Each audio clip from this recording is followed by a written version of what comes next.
1,000 small voices united together in song in one of the South's most segregated cities, Birmingham, Alabama. Civil rights leaders felt that by desegregating this city, they would gain enormous ground in their struggle to end racial separation. Thus began one of the most dramatic conflicts for equality. On May 2, 1963, after months of peaceful marches and protests, threats of job loss, and the arrest of hundreds of demonstrators, it was obvious the movement needed help. The call went out, and the response came from students.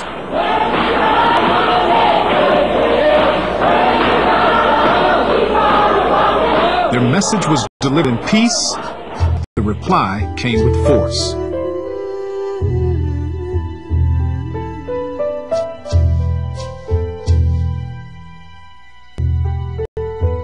Despite police dogs, fire hoses, and overcrowded jail cells, the children remained committed to the cause through prayer and freedom songs. But the nation was outraged. Something had to be done to end the violence. Peace, however, would not come overnight. Marchers would face resistance again almost 2 years later in Selma, Alabama. Once again, children were involved in a movement to gain rights guaranteed by our Constitution, but never realized. This time it wasn't against segregation, it was for enforcement of the 15th Amendment, the right to vote for all American citizens, regardless of race or color.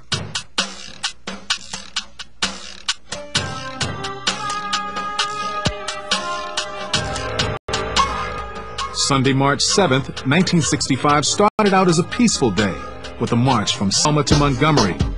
It turned into a day of tear gas, clubs, and horsemen. It would be detrimental to your safety to continue this march, and I'm saying this is an unlawful assembly. You have to disperse. You are ordered to disperse, go home, or go to your church. This march will not continue. People were running and falling and ducking, and you could hear the horses' hooves on the pavement, and you'd hear the people scream. I just knew then that I was going to die, that those horses were going to trample me.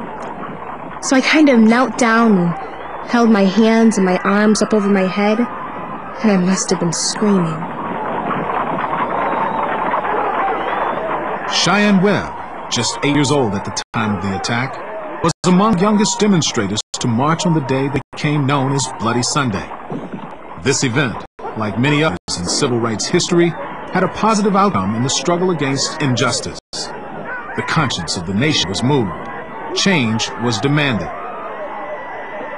Today is a triumph for freedom, as huge as any victory that's ever been won on any battlefield.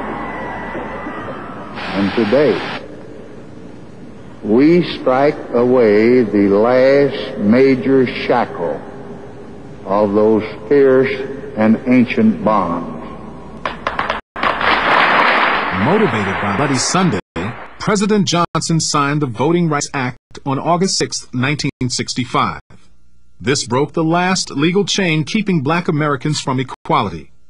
It was the last of the Constitution's unrealized guarantees.